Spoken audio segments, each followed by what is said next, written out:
हमारी पार्टी का मुख्य उद्देश्य है स्वास्थ्य, शिक्षा, प्रशासन और रोजगार। ये चार मूल स्तंभों को लेकर हमारी भारतीय राष्ट्रीय जन सेवा पार्टी इस चुनावी मैदान में इस बार उतरेगी और हम लोग चाहते हैं मैक्सिमम से मैक्सिमम सीटों पर यहाँ से कैंडिडेट को उतारा जाए, क्योंकि हम लोगों को भ्रष्टाचार बिहार से ख़त्म करना है। जिसके लिए भ्रष्टाचार को अगर ख़त्म करने के लिए जो गठजोड़ होता है, नेक्सस बिटवीन पॉलिटिक्स, ब्यूरोक्रेट्स और जो माफियाज, जो इतने बड़े घोटाले हो रहे हैं बिहार में, इन सब चीज़ों को लेकर हमारी पार्टी मुखर है और इन सब चीज़ों को बदलना है। यहाँ पे शिक्षा का जो व्यापार हो रहा है, इन सब चीज़ों को भी देखा गया है कि शिक्षा किस तरीके से व्यापार में तब्दील हो गया। बच्चे का बौद्धिक विकास सुनिश्चित हो रहा है कि नहीं हो रहा है, लेकिन शिक्षा व्यापार में तब्दील हो गया है। स्वास्थ्य का जो विडंबना है कि बहुत ही खराब स्वास्थ्य व्यवस्था है, इन सब चीज़ों पर मूलभूत पर काम करना है और लोगों को रोजगार से जोड़ना हमारी प्रमुखता से जो मुद्दा रहेगी।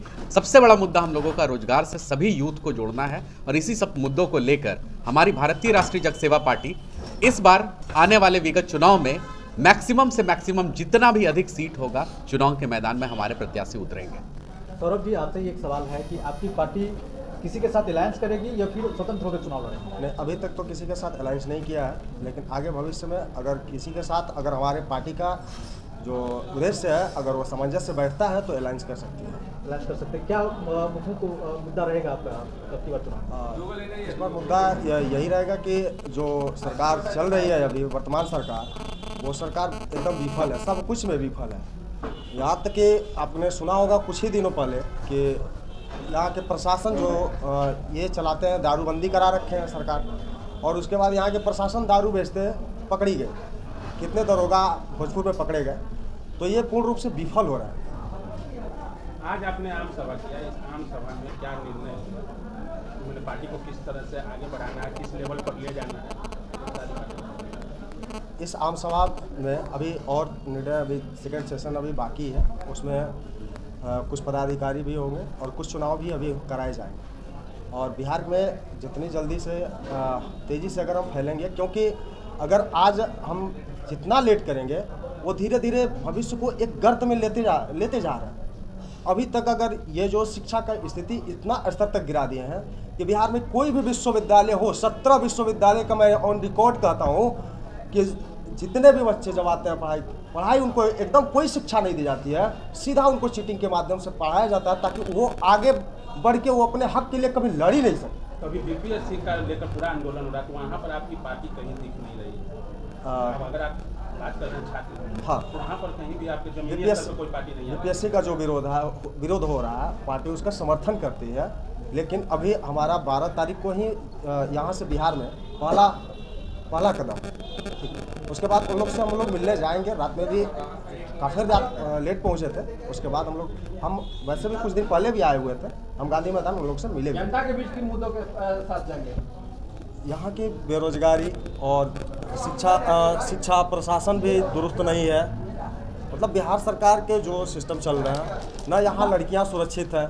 ये बात करते हैं कन्या उत्थान की योजना भी चलाते रहते हैं, लेकिन आज भी बिहार में कोई भी लड़कियाँ अपने जो एक स्वतंत्रता होती है उस स्वतंत्रता के हिसाब से नहीं चल सकती। आज भी रोड पे नहीं चल सकती, लेकिन फिर भी बात करते हैं कि हमने उनको भी बढ़ावा दिया। बिहार की पार्टियां हैं, आपको जनता क्यों पसंद करेगी?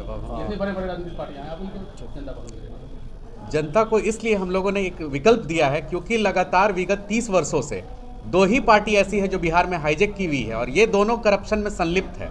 माफिया राज, जंगल राज जो पहले था, जिसके बारे में कहकर एक दूसरी पार्टी आई, वो भी आज के डेट में जंगल राज में तब्दील कर दिया बिहार को। अभी के आंकड़े के हिसाब से 10,000 मर्डर इस 2023-24 में हुए हैं।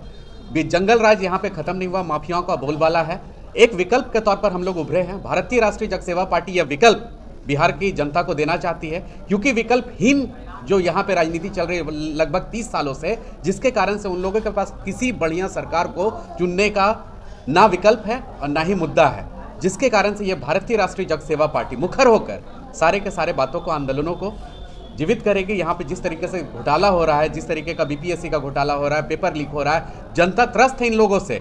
दूसरी बात है कहाँ कहाँ पुल ढह रहा है, जिस तरीके से कार्य हो रहा है, एक पुल बनता है दूसरा गिर जाता है, दूसरा तीसरा गिर जा रहा है। इस पर तो अब वीडियोस बनना शुरू हो गए कि आप पुल पर जाइएगा तो गिर जाइएगा, कब पता नहीं चलेगा।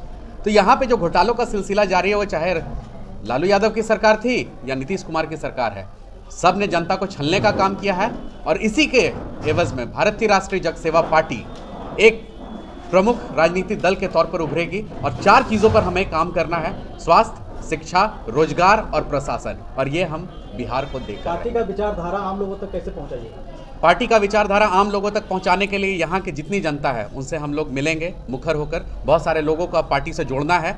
जो भी यूथ अगर आना चाहते हैं राजनीति में, उनसे मेरा हाथ जोड़कर प्रार्थना है कि आप आगे आए, हम आपको पद देंगे और इससे मुखर होकर आप एक स्वच्छ राजनीति में प्रवेश करें, क्योंकि ये राजनीति ना जाति देखेगी ना पाति देखेगी। एक बात को लेकर चलेगी, वो है लोगों का सतत विकास और हमारे देश का सतत विकास। आज हमारा यूथ नेशन बिल्डर अगर बैठा रहेगा घर पे तो ये नेशन बिल्डिंग कभी नहीं होगा, क्योंकि आज हम भारत विश्व में सबसे पिछड़ा माना जा रहा है। अभी फिलहाल हम लोगों की 35 से 40 सीटों पर बात चल रही है, जो हम लोग खुद का खड़ा करेंगे। अगर गठबंधन होती है किसी से तो सारे के सारे सीटों पर भारतीय राष्ट्रीय जन सेवा पार्टी अपना कैंडिडेट देगी। एक अंतिम क्वेश्चन होगा, लोग कहते हैं कि नई पार्टियां जब चुनाव आता है तो नई पार्टियां आते हैं, उन्हें वोट कटवा कहा जाता है, तो क्या वोट काटने के लिए आप लोग नई पार्टी बनाए? मैं एक बात साफ कह देना चाहता हूँ, हमारी पार्टी जाति और सोच के आधार पर नहीं है कि वो फलाना जाति का आप मेरे को वोट दे दीजिए, वो फलाना जाति का मेरे को वोट दे दीजिए। जाति के नाम पर जिस दिन अगर भारतीय राष्ट्रीय जन सेवा पार्टी वोट मांगेगी उस दिन हमें वोट नहीं दीजिएगा, क्योंकि अगर कोई फलाना कास्ट का हूं, मैं अपने नाम से जाति से वोट मांगता हूं, मैं चाहूंगा कि उसे हाशिए पर छोड़ दूं, क्योंकि वो पढ़ लिख लेगा तो मुझे वोट नहीं देगा दोबारा। इसीलिए मैं चाहूंगा वैसे लोगों से कि जाति देखकर वोट ना करें, क्योंकि वो जाति अगर आप देखकर वोट कर रहे हैं, आपको वो उन्नति के राह पर नहीं ले जा रही है, आपको वही जगह